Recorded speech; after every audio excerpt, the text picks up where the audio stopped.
할렐루야. 우리 옆 사람 인사합시다. 사랑합니다. 축복합니다. 아멘. 우리 지난주에 말씀이 주는 유익에 대해서 들었어요. 말씀은 저와 여러분들에게 복을 주고 있는 줄로 믿습니다. 한번 따라서 말씀이 나에게 복을 준다. 시작. 자, 첫 번째 복이 뭐라고 했어요? 말씀을 들을 때마다 뭐가 생긴다? 믿음이 생긴다. 근데 누구에 대한 믿음이 생긴다는? 하나님에 대한 믿음이 생긴대요. 여러분, 세상 이야기를 들으면 세상에 대한 믿음이 생기는 거예요. 근데 그 믿음 가지고는 세상을 이길 수가 없대요. 자, 하나님의 말씀을 들어야지 하나님에 대한 믿음이 생기고, 그러면 그 믿음이 뭐냐? 하나님은 살아계신다. 하나님은 존재하신다. 하나님이 창조주가 되신다. 그 다음에 그 창조주가 되신 하나님은 능력이 있더라. 그러니까 자기를 찾는 자들에게 하나님은 상을 주신다. 여기에 믿어지기를 축원합니다. 우리 옆 사람한테 이 믿음 가지고 살아야 돼. 자, 시작. 여러분, 이 믿음 가지고 살아야지 저와 여러분들이 구원받을 수가 있는 거예요. 그러니까 믿음이 주는 축복이 또 있다고 그랬잖아요. 믿음이 주는 축복이 뭐라고 배웠습니까? 내가 이런 믿음을 가지고 살면 하나님이 기뻐하신대요. 나를 보고 하나님이 기뻐하면 저와 여러분들의 인생은 그때부터 풀리는 역사가 나타나는 거예요. 여러분, 예를 들어서 옆에 있는 사람을 보니까 너무 좋아. 자, 옆 사람 볼까요? 내가 당신을 보니까 너무 기뻐. 자, 시작. 진짜요? 저는 여러분들을 보니까 너무 좋아, 기뻐. 그러니까 내 주머니에 뭐가 있으면 막 주고 싶어. 근데 없어서 그렇지. 만약에 제 주머니에 뭐가 있으면 막 주고 싶어요. 왜? 보면 기쁘니까. 야, 오늘 이 시간에 딴 데 안 가고 여기 왔다는 게 얼마나 이뻐요. 할렐루야예요. 우리 성화 군사님 연세가 저렇게 90이 넘으셨어요. 그렇죠? 야, 근데 저렇게 정정하셔. 근데 말씀 들을 때도 잘 들으셔. 그러니까 막 제가 돈이 있으면 어떻게 하고 싶어요? 주고 싶어요. 옆에 우리 이정자 원사님도 마찬가지고. 근데 제 주머니에 뭐가 없네. 제가 왜 이런 얘기 하느냐? 여러분, 옆에 있는 사람이 너무 좋잖아요. 그러면 뭐라도 주고 싶다니까요. 근데 옆에 있는 사람이 막 꼴도 보기 싫어. 보면 열받아. 숨 쉬는 것도 기분 나빠. 여러분, 그러면 주고 싶어요? 아니면 줬던 것도 뺏고 싶어요? 여러분, 사람과 사람 사이도 서로에게 기쁨이 되면 모든 것들을 주고 싶은데, 하나님이 날 보고 이렇게 기뻐하신대. 하나님이 나만 보면 막 너무너무 좋대. 너만 보면 막 마음이 시원해진대요. 그럼 얼마나 저와 여러분들의 인생 가운데 형통이 임하겠습니까? 하나님의 모든 것들이 내 것 되는 줄로 믿습니다. 그러니까 내가 믿음을 가지고 있으면 하나님을 기쁘게 하는 자로 사는 거구나. 또 믿음의 축복이 뭐라고 배웠습니까? 하나님을 기쁘게 하니까 세상에서 승리하는 축복이 주어지는 거예요. 세상은 나를 잡아먹으려고 몸부림을 치고 있는데, 세상이 아무리 나를 잡아먹기 위해서 달려온다 할지라도 그 마귀가 한 길로 왔다가 몇 길로 도망가요? 7길로 도망가는 역사가 나타나 나는 싸워서 이기는 자예요. 믿으십니까? 그러니까 믿음이 세상을 이기는 거예요. 그러니까 믿음의 축복이 세상을 이기는 거고, 세 번째는 뭐라고 배웠어요? 우리가 믿음을 가지고 살면 구원함의 축복이 주어지더라. 예수 믿고 구원받으시기를 축원합니다. 여러분, 예수 안 믿으면 죽고 난 다음에 지옥 간다니까요. 왜? 한 번 죽는 것은 사람한테 정한 것이요, 그 위에는 심판이 있더라. 여러분, 육신의 죽음이 사실이듯이 죽음 뒤에 천국과 지옥이 있다는 것도 팩트예요. 저와 여러분들이 안 믿어도 팩트예요. 믿어도 팩트고. 왜? 사실이기 때문에. 근데 예수 믿으면 저와 여러분들이 죽고 난 다음에 반드시 천국 가는 역사가 나타나는 거예요.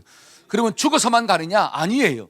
하나님의 말씀대로 믿음으로 살면 이 땅을 살아갈 때 어려움들이 많고 고난이 있지만 그 모든 고난 가운데서 건짐을 받는 구원의 축복이 주어지는 거구나. 그래서 이 땅에서도 천국을 맛보고 또 죽어서도 천국 맛보고, 그게 무슨 유익이더라? 믿음이 주는 복이에요. 근데 그런 믿음은 언제 주어지느냐? 하나님의 말씀을 들을 때 주시더라. 저와 여러분들이 하나님의 말씀을 들을 때마다 이 믿음의 복이 임하기를 축원합니다. 자, 오늘은 두 번째로서 이 믿음이 주는 두 번째 복이 뭘까요? 믿음이 주는 두 번째 복은 하나님의 말씀을 잘 들으면 인생을 살아가는데 지혜와 지식의 복이 임한대요.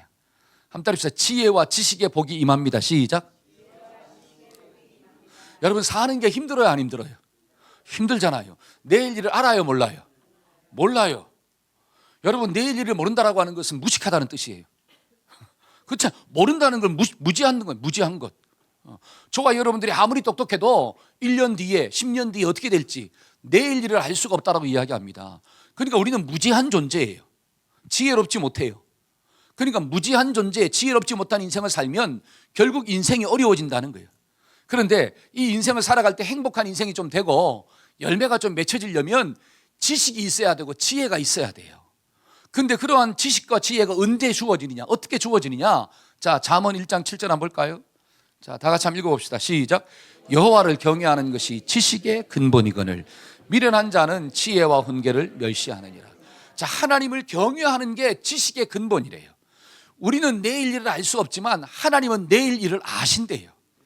저와 여러분들은 세상의 어떤 이치, 살아가는 이치, 지혜를 잘 알지 못하지만 하나님은 지혜가 막 충만하신 분이래요.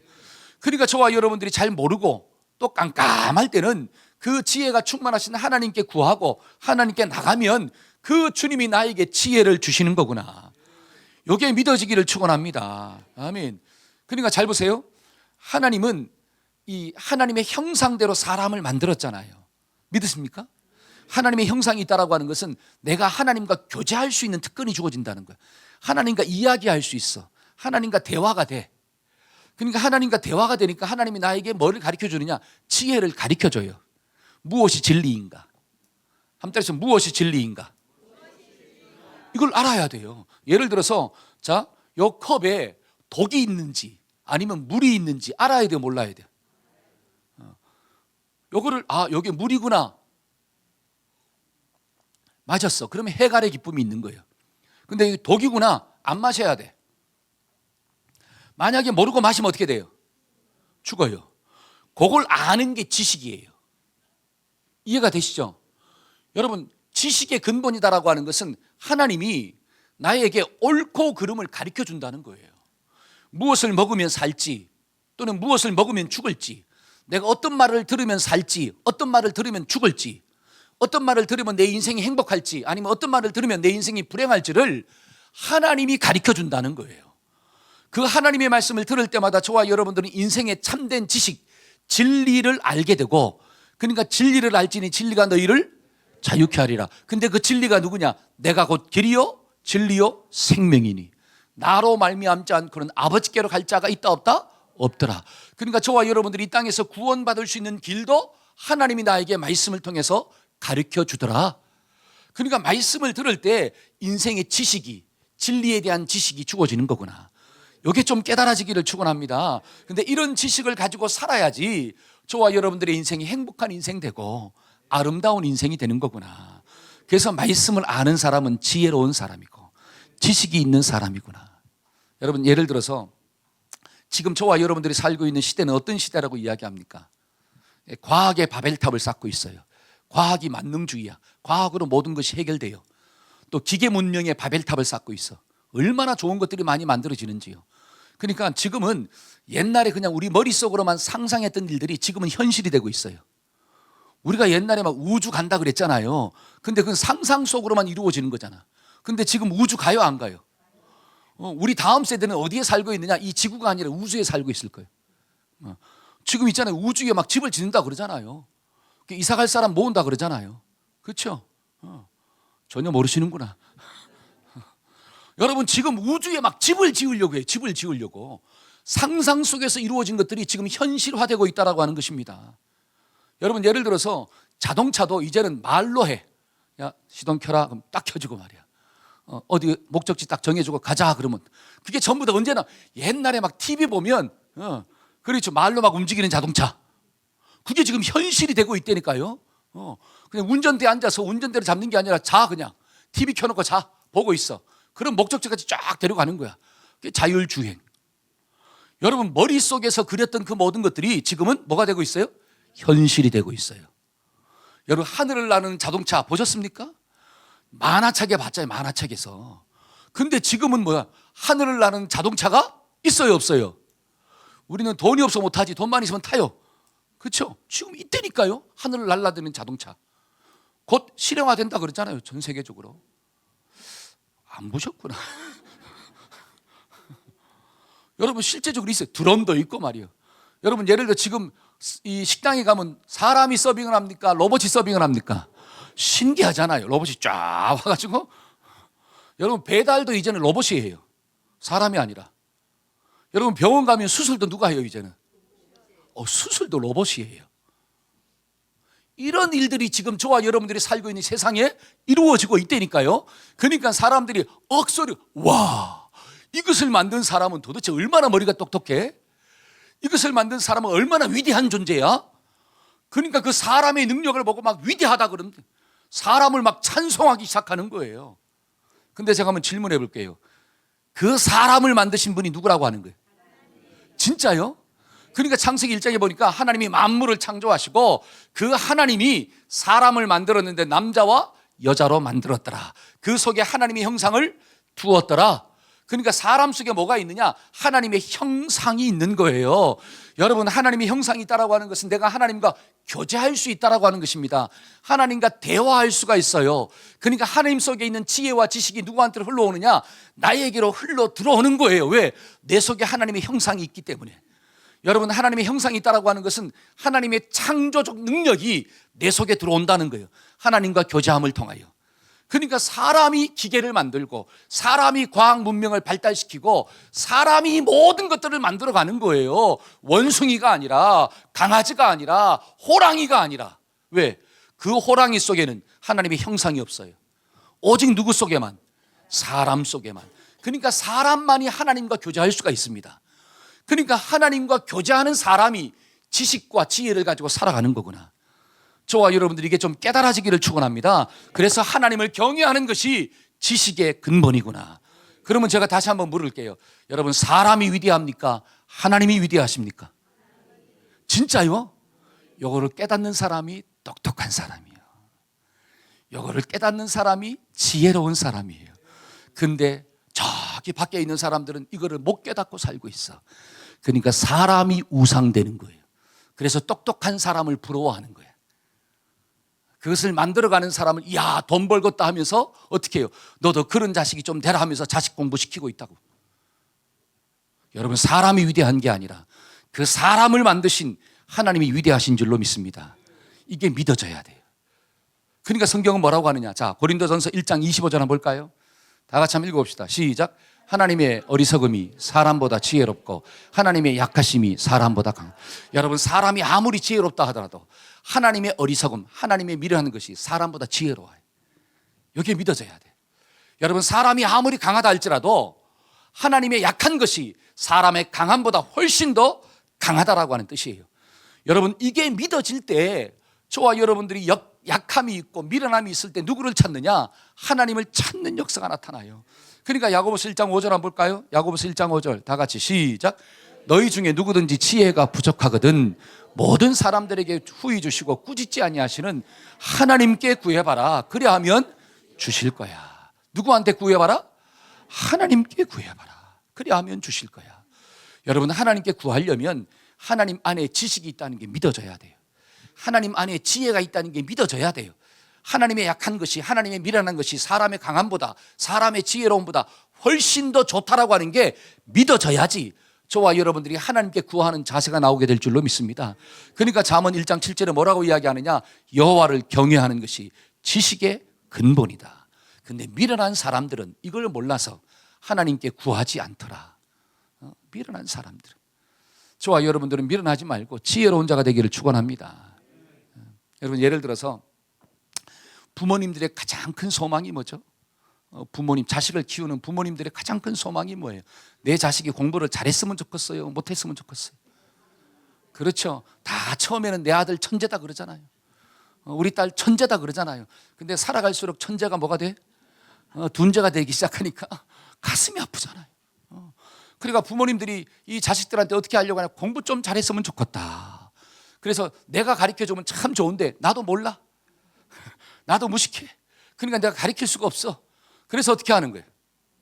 누구를 붙여주려고 그래? 좋은 선생님 붙여주려고 그러잖아요. 그래서 좋은 선생님이 어디에 있어? 학원에 있어. 그러니까 학원을, 어떤 학원이 좋은 학원이냐? 또 돈이 좀 있는 사람은 어떻게 돼요? 1:1 과외를 시켜줘 버려요, 그냥. 학원은 여러 명이니까 돈이 있으면 1:1로 붙여버려. 그래 서울대 나온 사람, 박사학위 가진 사람 붙여줘가지고 이제 내 아들 똑똑하게 만들려고. 왜? 그 똑똑함이 세상을 정복하고 이기게 살 수 있다고 믿으니까. 그러니까 부모님의 소망이 뭐냐면 똑똑한 선생님 만나는 거고 똑똑한 친구 만나는 거고. 이걸 믿으십니까? 네. 이게 나쁘다는 게 아니에요. 그게 부모님의 소망이잖아요. 그러면 잘 보세요. 우리가 지혜로운 자가 되고 지식이 있는 자가 되려면 가장 똑똑하신 하나님을 만나야 된다라고 하는 거예요.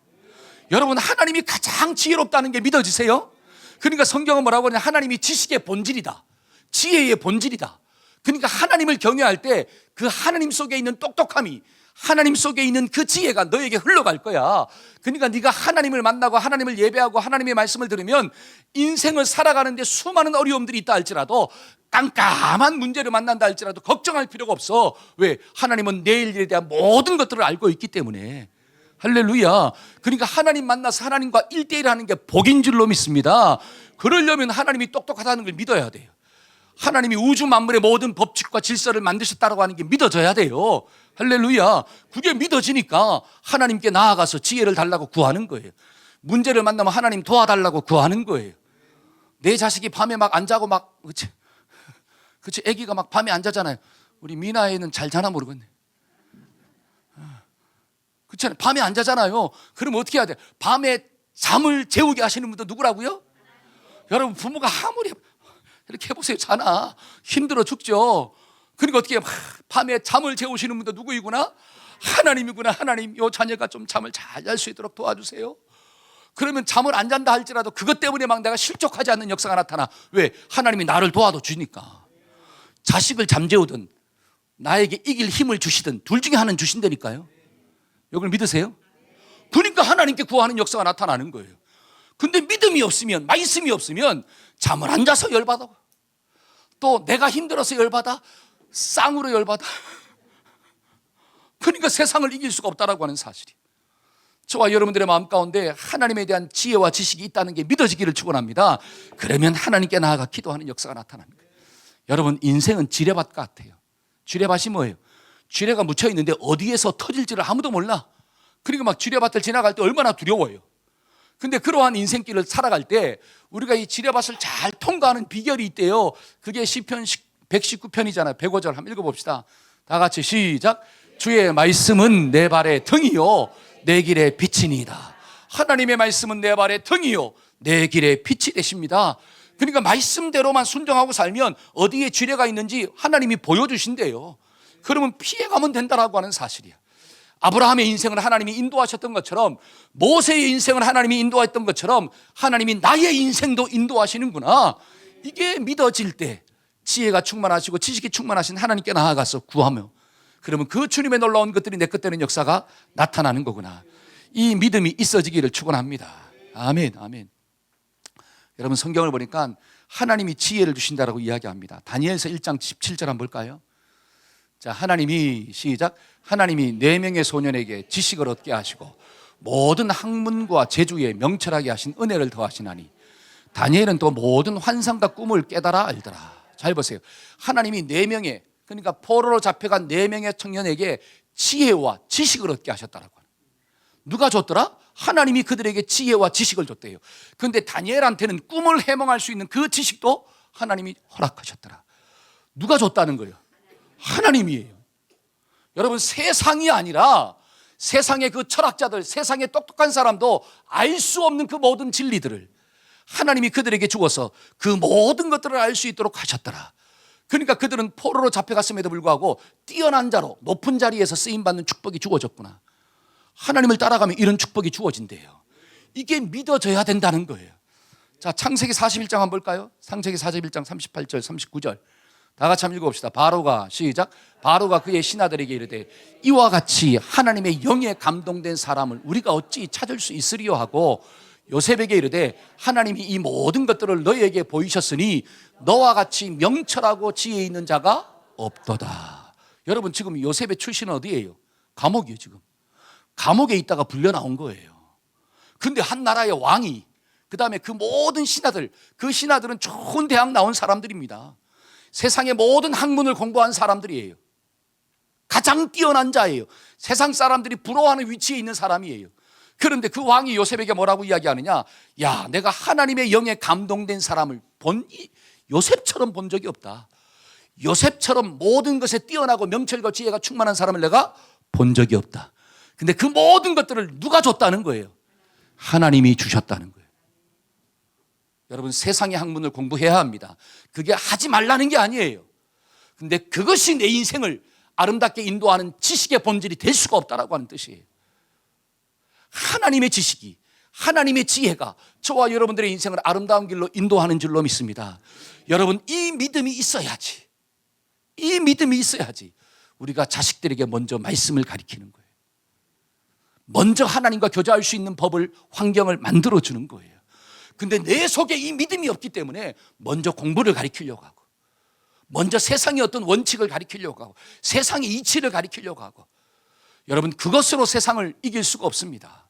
여러분, 세상을 이기게 하는 것은 하나님인 줄로 믿습니다. 하나님의 지혜와 하나님의 능력이 임해야 돼요. 그것 가지고 세상의 학문을 공부해야지 세상의 학문이 나를 더럽게 하지 못해요. 여러분, 세상의 영광이, 세상의 물질이 나를 타락시키지 못해요. 이걸 깨달아야 돼요. 그러니까 하나님의 지혜와 지식을 가지고 있는 것이 진짜 복이구나. 그래서 우리 자녀들에게 먼저 말씀을 좀 선포하기를 축원합니다. 말씀을 가르칠 수 있는 영적인 환경을 자꾸 만들어 가야 돼요. 여러분, 말씀을 자식들한테 막 줄 수는 없어요. 여러분, 부모님들이 있잖아요. 부모님들이 뭐 야채가 좋다고 해서 야채 막 강제로 먹이면 애들이 막 야채를 좋아할까요? 싫어할까요? 강제로 먹이는 부모는 미련한 부모예요. 싫다는데 왜 먹여요? 그럼 모르게 먹여야 될 거 아니에요, 지혜로운 부모는. 그래요, 안 그래요? 내가 야채를 먹는데 내가 야채를 먹는 줄 몰라. 근데 맛있어. 그럼 먹잖아요. 그러니까 미련한 부모는 그냥 야채를 그냥 생으로 먹여버려. 야, 이거 좋은 거야. 먹어. 안 먹어? 먹어. 그러니까 힘이 없을 때는 먹지만 힘이 좀 있으면 내가 그만 봐라, 먹나. 이렇게 나오는 거예요. 미련한 부모는 교회 나가. 말씀 읽어야지. 안 읽어? 너 안 읽으면 돈 안 준다? 이게 미련한 부모예요. 믿음이 있다고 하지만 미련한 부모예요. 여러분, 말씀을 풀어서 가르쳐줘야죠. 그냥 성경을 펴서 안 가르쳐줘도 그냥 나오는 말이 영적인 말이 돼야 되는 거예요. 환경을 그렇게 만들어가는 거예요. 공부하라가 아니라 지혜로운 부모는 공부할 수 있는 환경을 만들어준다 그러잖아요. 환경. 그러니까 왜 누구죠? 맹장가 공장가 맹모 삼천지교, 그렇죠? 여러분, 이 맹자의 어머니는 환경을 만들어 주잖아요. 환경을, 공부할 수 있는 환경을. 그러니까 영적인 부모는 영적인 환경을 만들어 줘야 돼. 부모가 먼저 말씀을 읽는 모습을 보여야 되고, 부모가 먼저 기도하는 모습을 좀 보여줘야 되고, 한마디를 해도, 말을 해도 영적인 말이 나와야 되고, 남편과 아내의 관계 속에서도 영적인 모습들이 좀 나와야 되고, 사랑으로 좀 돌봐줘야 되고. 저는 아멘 할 때까지 합니다. 내가 바뀌어야 돼요, 내가. 근데 나는 바뀌지 않으면서 막 자식한테만 바뀌라 그래? 그러면 자식이 듣냐라고요? 안 듣지. 그러니까 영적인 부모는 하나님의 말씀이 나를 통하여 흘러갈 수 있도록 나를 자꾸 바꿔가는 거예요. 이게 은혜인 줄로 믿습니다. 그래서 말씀이 주는 복이 무엇입니까? 저와 여러분들에게 인생의 지혜와 지식의 복이 주어지는구나. 그래서 지혜로운 아내는 금을 얻는 것보다, 진주를 얻는 것보다, 세상의 금은 보아 모든 것들이 주어지는 것보다 지혜로운 여인이 더 좋다라고 하는 거예요. 저와 여러분들의 인생이 이러한 인생 되기를 축복합니다. 아멘. 말씀이 주는 세 번째 복이 무엇일까요? 세 번째 복, 말씀을 가까이 하면 거룩해지는 복이 임한대요. 한번 따라합시다. 거룩해지는 복이 임합니다. 시작. 자, 에베소서 5장 26절 한번 읽어볼까요? 다 같이 시작. 말씀으로 깨끗하게 하사 거룩하게. 자, 말씀이 나를 깨끗하게 만들어간대. 그래서 어떻게 해요? 나를 거룩한대. 그 다음에 또 시편 119편 청년이 시작. 청년이 무엇으로 그 행실을 깨끗게 하리이까? 주의 말씀을 따라 삼갈 것이니이다. 내가 전심으로 주를 찾아 싸우니 주의 계명에서 떠나지 말게 하소서. 내가 주님께 범죄치 아니하려 하여 주의 말씀을 내 마음에 두었나이다. 잘 보세요. 내가 주님을 따라가면 죄로부터 멀어지는 역사가 나타난대요. 내가 범죄하지 않도록 하기 위해서 하나님의 말씀이 내 속에 있나이다. 자, 여러분, 물의 역할이 뭐예요? 물. 우리가 나올 때 전부 다 오늘 아침에 세수 다 하셨죠? 네. 세수 안 하고 오신 분들은 조금 여기 뭐 묻었을 거 아니에요, 그렇지? 여러분, 세수한다는 것은 얼굴에 묻은 때를, 더러운 것을 씻어내는 역할이에요. 마찬가지로 하나님의 말씀은 영적인 물인데 내 내면에 붙어있는 더러운 죄를 씻어내는 게 말씀의 역할이에요. 그러니까 말씀을 가까이 하면 내면이 거룩해지는 거야. 함께해서 마음이 거룩해집니다. 시작. 여러분, 마음이 지저분해지질 않아요. 마음이 욕심으로 차지 않습니다. 욕심이 잉태하면 죄를 낳는데 그 죄가 하나님과 안 좋은 거거든요. 그러니까 말씀이 임하면 욕심이 떨어지는 역사가 나타나요. 예를 들어서 여기 컵이 있잖아요. 여러분, 제가 이 컵을 있는 물을 마셔요. 마실 때 만약에 컵이 더러우면 마실까요, 안 마실까요? 예를 들어 컵 안에 보니까 똥이 묻어 있네. 근데 안에 있는 물은 뭐예요? 인삼차야. 그러면 인삼차를 막기 위해서 똥컵에 있는 그 인삼을 마실까요? 안 마셔요. 아무리 속에 좋은 게 있다 할지라도 컵에 똥이 묻어 있으면 안 마신다니까요. 그런데 이 컵이 좀 좋은 컵은 아니야. 좀 이렇게 비싼 컵도 아니에요. 근데 깨끗한 컵이야. 근데 그 속에 뭐가 있냐? 물이 있어. 그러면 똥컵에 들어있는 인삼차를 안 마시고 깨끗한 컵에 있는 물을 마시는 거예요, 저는. 이해가 되십니까? 여러분, 하나님이 쓰지 못하는 사람이 한 명이 있대요. 하나님은 다른 말로 못 쓸 사람이 없대요. 하나님은 연약한 자나 뭐 무식한 자나 무지한 자나 하나님이 쓰지 못할 사람은 한 명도 없어요. 근데 하나님이 쓰지 못한 인생들이 있는데 그들이 누구냐? 죄를 회개하지 않는 인생, 죄 가운데 있는 인생. 그들은 하나님이 쓸 수가 없대요. 기도해도 하나님의 응답이 없대요. 우리가 많이 기도하는데 왜 응답이 없느냐? 네가 구하지 않기 때문이다. 근데 네가 구하는데도 왜 응답이 없느냐? 네가 욕심으로 구한다. 너와 나 사이에 가로막고 있는 게 있는데 그게 뭐냐? 죄다. 근데 이 죄를 해결하지 않으면 내가 손을 뻗어서 너를 건져낼 수가 없구나. 저와 여러분들의 마음 가운데 있는 죄가 끊어지기를 주의 이름으로 축원합니다. 그러니까 말씀이 들어올 때 제일 먼저 일어나는 현상이 뭐냐? 회개하는 현상이에요. 이게 좀 믿어져야 돼. 말씀이 들어오면 내 생각이 떠나가야 돼요. 근데 어떤 사람은 말씀도 있고 뭐도 있어? 내 생각도 있어. 여러분, 그게 가능할까요? 안 가능할까요? 가능하지 않는 일을 저와 여러분들은 지금 뭐 하고 있어요? 하고 있어. 그게 기적이에요. 그게 기적이라고 하는 거예요. 여러분, 예를 들어서 그냥 여러분들 이해를 쉽게 돕기 위해서 여러분 집 안방에 아내도 있고 첩도 있어. 여러분, 그러면 좋아요, 싫어요? 이해가 팍 되시죠? 하나님의 말씀도 가지고 있고 내 욕심도 가지고 있어. 그것은 하나님의 말씀이 없다는 증거예요. 하나님의 말씀이 있으면 욕심이 떠나가게 되어 있습니다. 그러니까 성경을 보니까 예수를 만난 모든 사람들의 특징이 뭐냐? 베드로 예수님을 만났을 때 뭐라고 이야기합니까? 주님, 나는 죄인입니다. 나를 떠나세요. 여러분, 이사야 하나님의 성전에 들어가서 하나님을 만났어요. 그때 이사야의 고백이 무엇입니까? 화로다.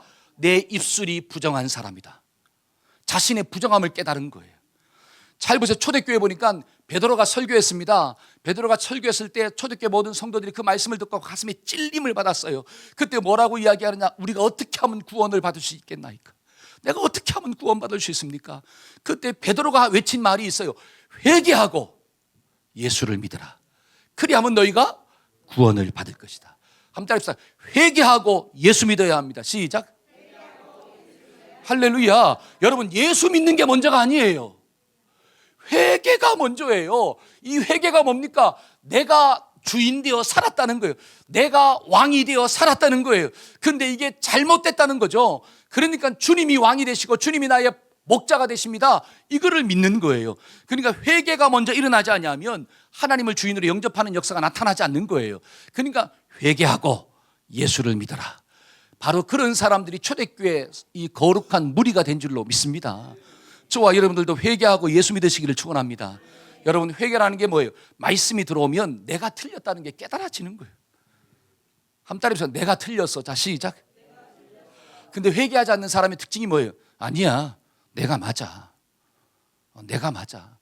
나는 여전히 내 고집대로 살 거야. 근데 성령은 이야기합니다. 아니야, 네가 틀린 거야. 네가 잘못된 거야.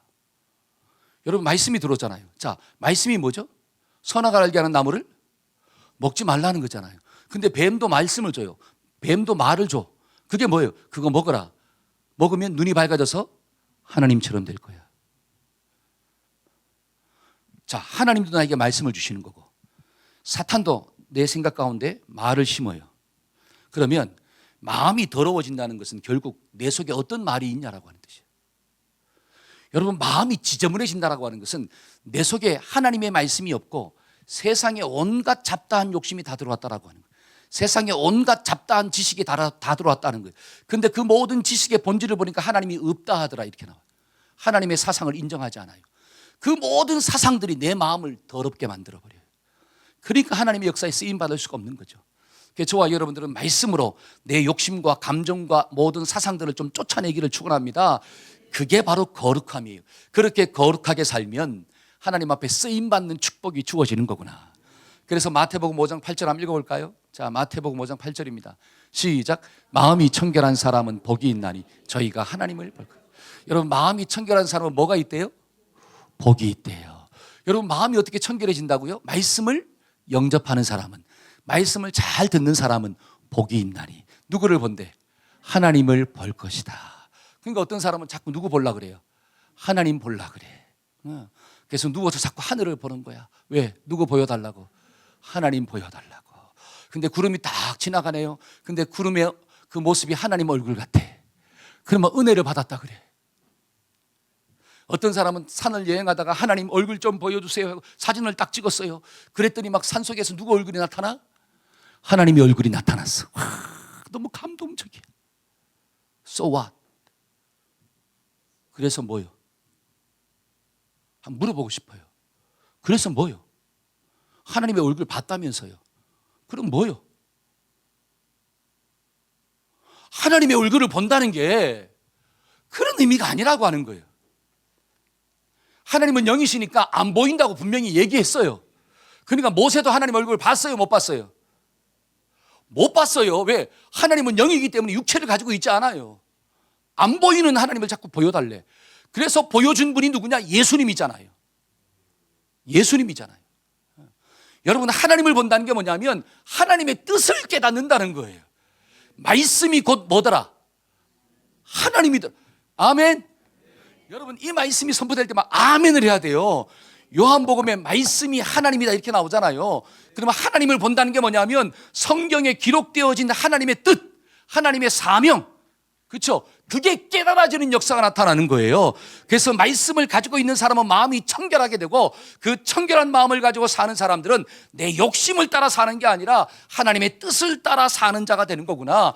고기 낚는 업으로 사는 게 아니라 하나님 사람을 낚는 업으로 사는 역사가 나타나는 거구나. 이거예요. 이게 하나님을 볼 것임이요. 저와 여러분들의 마음 가운데 말씀이 충만함으로 하나님의 뜻을 따라 살아가기를 축원합니다. 아멘. 한번 따라서 하나님의 뜻을 따라 사는 것이 하나님을 보는 것입니다. 아멘. 근데 많은 사람들 하나님을 보지 못해요. 왜? 그 속에 하나님의 말씀이 없기 때문에. 그러니까 누구 따라 사느냐? 욕심 따라 살다가 결국은 인생이 불행해지고 결국 종국인 어디 가느냐? 지옥 가는 역사가 나타나는 거예요. 그러나 말씀이 있으면 욕심으로부터 멀어지고 하나님의 말씀의 가치가 보이고 하나님의 비전이 보이고, 야, 우리 교회 가운데 주신 하나님의 이 소망이 나의 소망되는 역사가 나타나는 거예요. 할렐루야. 그렇게 돈 벌고 그렇게 출세하고 그렇게 세상 가운데서 머리 위치에 올라가면 하나님 앞에 섰을 때 상 받는 역사가 나타나게 될 줄로 믿습니다. 이게 뭐예요? 거룩해지는 축복이에요. 마지막 네 번째로 말씀을 우리에게 주는 축복이 무엇일까요? 말씀을 가까이 하면 영원한 것에 소망을 두게 하는 축복이 있대요. 영원한 것에 소망을 둡니다. 그게 요한복음 6장 68절이에요. 자, 다 같이 한번 읽어봅시다. 시몬 베드로가, 시작. 시몬 베드로가 대답하되 주여, 영생의 말씀이 계심에 우리가 누구한테로 가오리까? 자, 영생의 말씀이 누구한테 있다는 거예요? 예수님께 있다는 거예요. 그러면 영생이 뭐예요? 영생. 여러분, 영생이라고 하는 것은 영원히 사라지지 않는 가치예요. 영원히 변질되지 않는 소망이에요. 그게 영생이야. 근데 영원한 가치가 누구한테 있더라? 예수님께 있다는 거예요. 그러니까 내가 어디로 가겠냐라고 하는 거예요. 나는 주님과 함께 살면서 주님의 말씀만 듣고 살겠습니다. 왜? 주님 안에 영생이 있기 때문에 이거를 깨달았다라고 하는 거죠. 여러분, 사람들이 옆 사람한테 물어볼까요? 금 좋아하시죠? 자, 시작. 오늘 제가 오늘 예배 나오신 분들한테 금 10돈을 드립니다. 그러면 벌써부터 어떻게 돼? 이야, 오늘 웬일이지? 그리고 제가 또 한마디 합니다. 만약에 한 번도 졸지 않은 분들한테는 20돈을 드립니다. 그러면 눈이 막 감길 때도 버쩍 뜰 거예요. 그냥 야, 내려가면 안 돼. 내려가면 안 돼. 몇 돈? 금 20돈. 그럼 제가 한번 물어볼게요. 사람들이 금을 좋아하는 이유가 뭐예요? 금에 대한 가치를 아는 거야. 예를 들어서 저기 위에 우리 누가 있지? 이현이가 있어. 이현이지, 이현이. 이현이가 지금 아빠 품에 안겨 있네요. 할렐루야. 예. 아빠 품에 있는 이현이한테 금 20돈을 준다 그래 봐요. 쟤는 금 20돈을 좋아할까요? 엄마 모유를 좋아할까요? 왜? 쟤한테는 엄마 모유가 더 가치가 있어. 근데 만약에 우리 박말용 권사님한테 우유를 줄까요? 20돈을 줄까 그러면? 그럼 20돈이지 당연히. 왜? 20돈이 더 가치가 있어. 잘 보세요. 사람마다 가치가 틀리니까 선택이 다르잖아요. 이현이는 모유가 더 가치가 있어. 우유가 더 가치가 있어. 그러니까 우유를 선택하는 거예요. 근데 만약에 아빠한테 20돈을 줄까 우유를 줄까 그러면 20돈이요. 자, 제가 말하고 사람들이 금을 좋아하는 것은 금의 가치를 알기 때문에. 그러면 금이 뭐 때문에 가치가 있냐라고 하는 거예요. 변하지 않는 가치가 있어요. 썩지 않아요, 금은. 그러니까 창고에 처박아 놔도 금은 금이에요. 좀 먹질 않아. 변색되질 않아.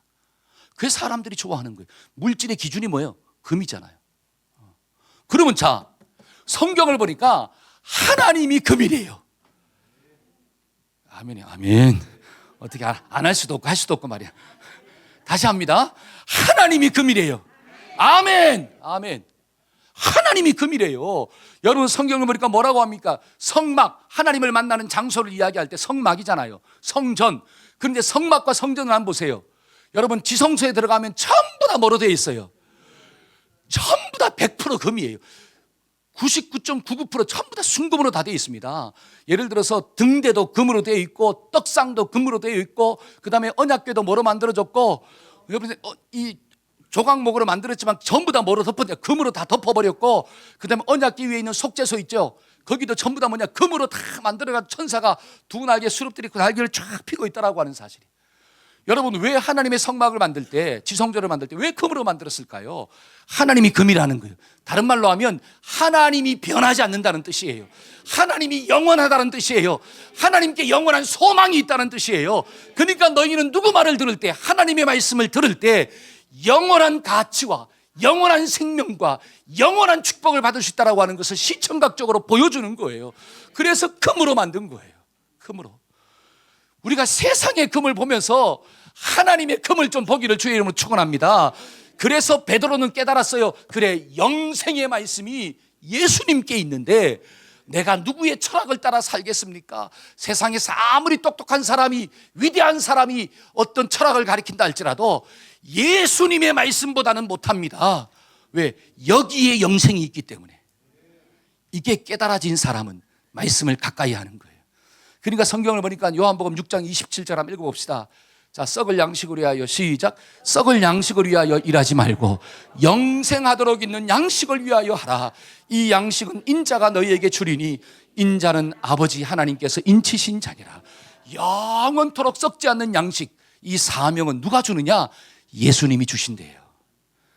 여러분 이것을 깨달은 사람은 우리가 고기 낚는 업으로 사는 게 아니라 사람 낚는 업으로 사는 거예요. 왜? 고기는 썩지만 사람 낚는 어부는 어떻게 영원히 썩지 않는데요. 여러분 인생을 살아가는 사람들이 언제 허무감을 느낍니까? 언제 인생 무상하다라고 이야기합니까?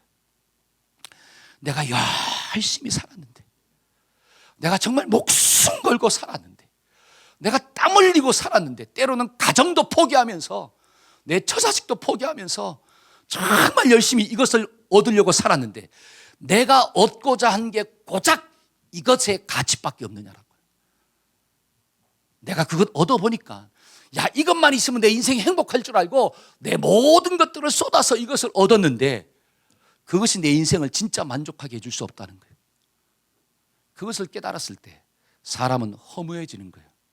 그래서 허무주의가 나오는 거예요. 여러분 솔로몬이 왜 인생은 허무하다고 합니까? 모든 것이 헛되다 그러잖아요. 여러분, 솔로몬은 모든 지식에 뛰어난 사람이었고 모든 물질을 가진 사람이었고 모든 권력을 가진 사람이고 모든 쾌락을 다 맛본 사람들이에요. 근데 모든 최고의 정상에 올라가 봤지만 허무하다라고, 헛되고 헛되니 모든 것이 헛되도다. 왜 그런 고백을 남길 수밖에 없습니까? 하나님의 말씀으로부터 멀어졌기 때문에 그래요. 처음에는 좋았는데 그 믿음이 끝까지 가지 못했기 때문에 자기가 얻은 그 모든 것들로 인해서 가치를 깨닫지 못했어요. 여러분, 사람은 언제 만족감이 있을까요? 고난이 있어도 어려움이 있어도 정말 내가 한 것이 가치가 있다고 생각하면 그 가치에 목숨을 거는 게 인간입니다. 그게 사람이에요. 그게 하나님의 형상을 지닌 존재예요. 때문에 저와 여러분들이 하나님께 영생이 있다는 걸 좀 깨닫고 하나님이 그 말씀하시는 비전과 사명을 위하여 목숨을 걸어보면 그 인생 가운데 어려움이 있고 고난이 있다 할지라도, 비록 바울처럼 감옥에 들어가고 매를 맞고 순교한다 할지라도 가치 있는 것에 목숨을 바쳤기 때문에 그 인생은 행복이 주어지는 거예요. 베드로는 그걸 깨달았어요. 그걸 깨달으니까 주의 영생의 말씀이 주님께 있는데 내가 누구한테로 가겠나이까. 저와 여러분들도 말씀을 들으면서 영생이 주님께 있다는 게 깨달아지기를 축원합니다. 근데 많은 사람들은 세상의 말을 듣기 때문에 여전히 세상한테 쏟고 있는 거예요. 세상에 금이 가치 있다고 생각하고 세상에 명예가 가치 있다고 생각하고 사람들의 그 인정함, 박수가 가치 있다고 생각하니까 그 시간, 그 열정, 그 모든 은사를 엉뚱한 데 다 쓰는 거예요. 그리고 나중에 깨달아요. 아, 이것은 아무것도 아니었구나. 근데 잘 돌아보세요. 다시 돌아갈 수 있는가? 여러분, 시간을 돌려서 2번 살 수 있습니까? 옆 사람한테 물어보세요. 너 2번 살 수 있냐? 없어요. 그래서 속은 거예요. 그래서 속은 사람의 특징이 뭐예요? 후회가 심한 거예요. 후회 막급이에요. 그러나 말씀을 들은 사람들은 후회하지 않는 인생을 살게 될 줄로 믿습니다. 지금부터라도 돌이킵시다. 한번 따라해서 지금부터라도 돌이킵시다. 아멘. 우리 마태복음 13장 44절 한번 읽어볼까요? 자, 마태복음 13장 44절. 천국은, 시작. 천국은 마치 밭에 감추인 보화와 같으니 사람이 이를 발견한 후에 숨겨두고 기뻐하며 돌아가서 자기의 소유를 다 팔아서 그 밭을 사는. 아멘. 여러분, 천국이 뭐래요? 보화, 보배래요. 이것을 깨달은 사람은 자기의 소유를 팔아서 그것을 산대요. 근데 그것을 깨닫지 못하기 때문에 자기의 소유를 팔아서 천국을 살 수가 없는 거예요. 이 자리에 있는 우리 모두는 말씀을 들음으로 천국이 보배라는 게 깨달아진 자인 줄로 믿습니다. 예수님 안에 영생이 있다는 게 깨달은 자인 줄로 믿습니다. 아멘. 그래서 우리는 우리의 소유를 팔아서 삽시다. 뭐를? 천국을, 말씀을. 그렇게 살면 우리의 인생 가운데 이런 축복이 주어지는 거구나. 저는 말씀의 결론을 맺고자 합니다. 말씀을 들을 때 복이 임한대요. 그래서 말씀 자체가 복입니다. 그러면 구체적으로 어떤 복이 임하느냐? 믿음의 복이 주어지는구나. 인생을 살아가는데 지혜와 지식의 복이 임하는 거구나. 그래, 내가 거룩해짐으로 하나님 앞에 쓰임받는 인생이 되는 거구나. 마지막으로 영원한 것에 소망을 두므로, 가치 있는 것에 소망을 두므로 내 인생이 만족함이 주어지는 거구나. 이 놀라운 은혜가 우리 이 자리에 있는 우리 모든 성도들에게 임하기를 주의 이름으로 축원합니다. 이 복을, 이 말씀의 복을 우리의 후손들에게 물려줍시다. 아멘. 우리 다 같이 자리에서 일어나서 찬양합시다. 오라 우리가 여호와의 산에 올라. 우리 가사를 생각하면서 우리 한번 찬양합시다.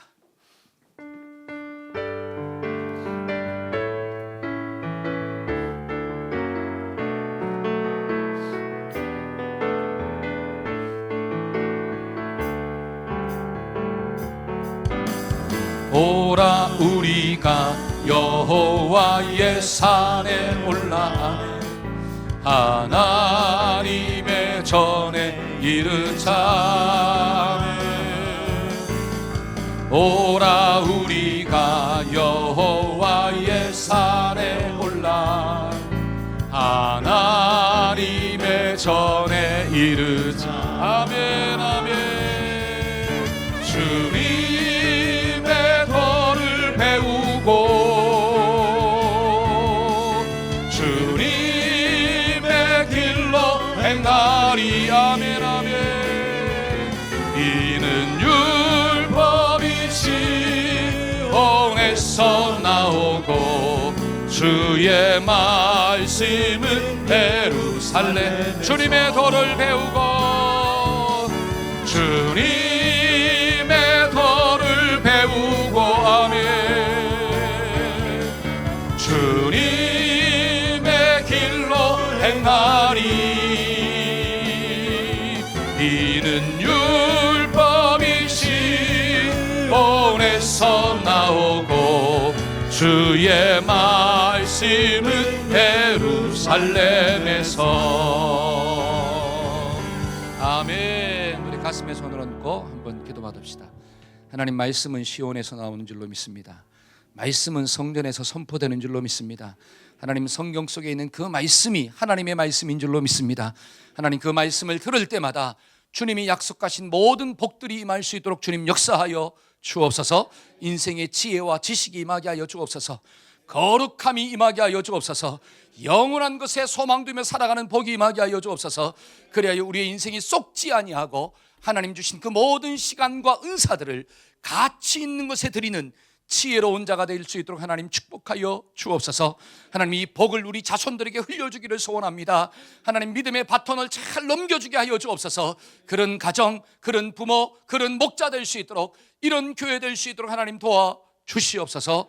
지금은 우리 주 예수 그리스도의 무한하신 은혜와 하나님 아버지의 극진하신 사랑과 성령님의 교통하심의 역사가 말씀 따라 살고자 결단하는 우리 모든 성도들의 가정 가운데, 모든 자녀들 가운데 지금부터 영원토록 함께 하시기를 간절히 축원하옵나이다. 아멘, 아멘, 아멘.